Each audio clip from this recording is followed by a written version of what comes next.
marks the Hilula of a really great rabbi. His name was Rabbi Rafael Pinto Z'tl. He passed away in English year 1937. To be precise, I believe on the 24th of January. So we're talking about 88 years ago from time of recording approximately. He was a man, let's just say, fervently and unequivocally connected, let's say, to the Avodat Hashem, to do the workings of Hashem and performing the mitzvot in of itself. There were many people were, let's just say, were those who had the immense merit to know and be close to him in of itself. He was the son of the famous Rabbi Chaim Pinto of Casablanca, who himself was a grandson of Rabbi Chaim Pinto of Mojador. Remember, these are great rabbis we've spoken about on various occasions before inside this series.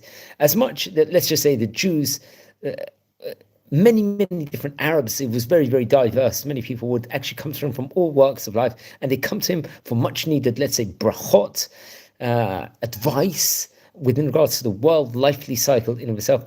It would not take long for these to go into effect, and the people who came there, let's say, to pray, to light candles, let's just say people that had difficulties in themselves felt themselves comforted by the greatness of Rabbi Rafael Pinto, who would normally, let's just say, that was famously known that he would give them a glass of mahia in of itself, and many great stories of the, let's just say, the miracles that was performed, especially from the great Rabbanim from the Pinto family in of itself. He would tell, let's just say, the pilgrims that it was forbidden to display one's sadness in the home of Rabbi Chaim Pinto. This was reported over because he made it clear, emunah in of itself, or we could say in English, faith, is increased through joy. Naturally, that if someone is in a state of simcha, we see that, Hashem, the Shekhinah, can come upon someone, and we've spoken about this on various occasions, like we spoke about Yosef Tzaddik in Parashat Miketz, for example, and within regards to Yitzchak Avinu, how he wants to be a joyous state in order to give the blessings at the end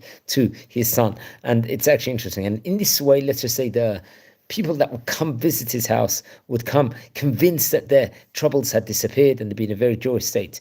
These same people who were not at all ungracious came back to offer, let's just say, a su'udah, a meal, a thanks, a su'udat mitzvah, as a way of saying thank you. Like as a substitute, let's just say, for a todah offering in of itself. We say gratitude and thanks, so they would do a lavish meal. It was also reported over. It was from, I believe, the time of, let's say, different stories that there was a person that regularly visited with the tzaddik in of itself, would visit great rabbi of Rabbi Rafael and Rabbi Meir Pinto. They say that the Rabbi Rafael was really great. He had great virtue, great teachings in of itself, and the joy and the faith and the simcha he had was second to none. And also had the, let's say, the modesty trait in of itself. It said that, I believe, a few days before his passing, Rabbi Chaim Pinto of Casablanca gathered his sons together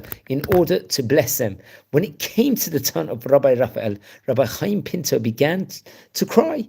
Why was this? When he was asked the reason for the tears rolling down his face, he declared that his son, unfortunately, might not die, would potentially pass away with a very, let's say, difficult passing in himself. And unfortunately, we know that his prophecy actually came true.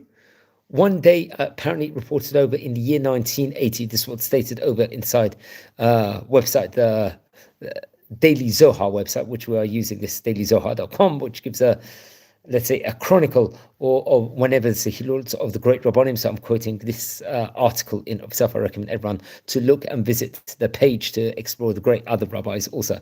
So it's reported over that, I believe, it was one day in 1980, it was 43 years after he passed away. This was naturally in 1937 he passed away.